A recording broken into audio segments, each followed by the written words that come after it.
What does that win mean to you? Obviously beating a really tough opponent, a left-hander as well, and in a really big match. Yeah, it means a lot. It was I knew going into it I was going to have to play really well, and I think it was a really high-level match right from the start. So I think we both played great, and to get through that, it's just awesome. I said to everyone after the match, I was like, geez, I can't remember being so happy to win a third round. So, it means a lot. Sam, your serve came up really big today. I think you had 14 aces, something along those lines. How important was that for you today, and how comforting is it for you to have that weapon back and firing now?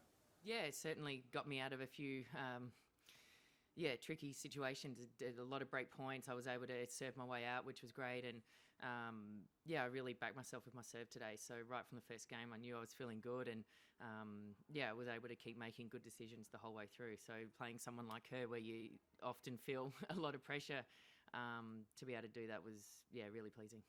Was the match with Simona last time, was that just an aberration? As one of those matches that you can just put away?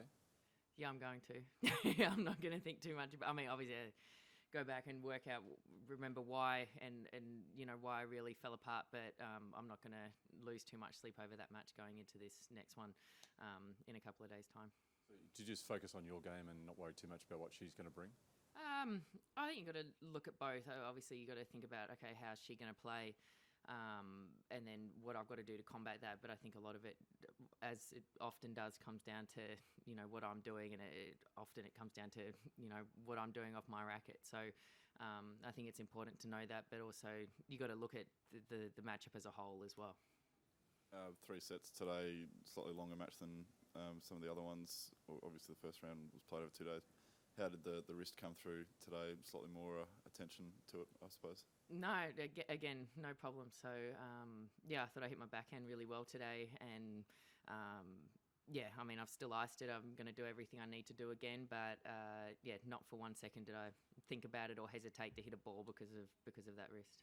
And just on Halep, what sort of qualities does she bring? What are her dangerous traits?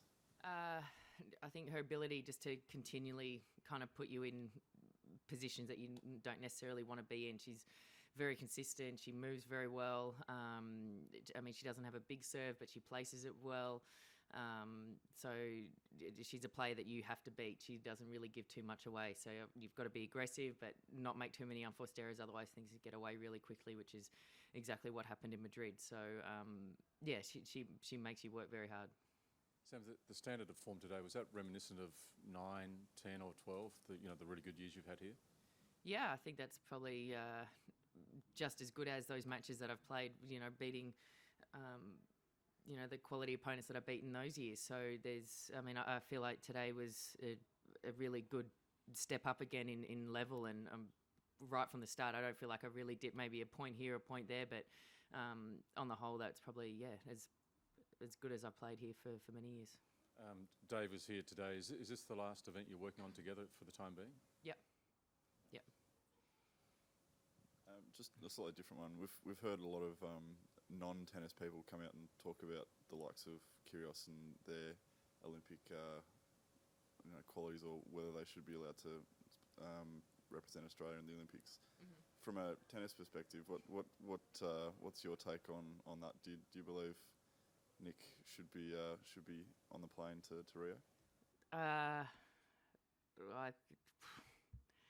don't know. I think if he wants to be there and he maybe behaves himself from now on, it's a good chance for him to be there. But I guess there's a lot of criteria that goes into being in part of the Australian team. So that's for them to decide. And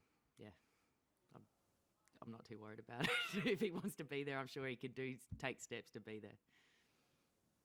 Sam, I want to ask you about hitting partners. What makes a good hitting partner, beyond the obvious, but what sets a great hitting partner out from the rest?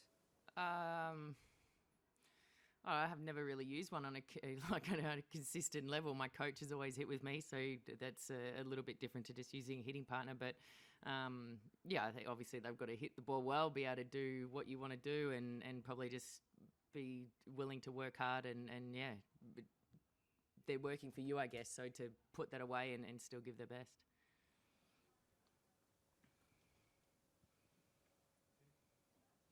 Thanks.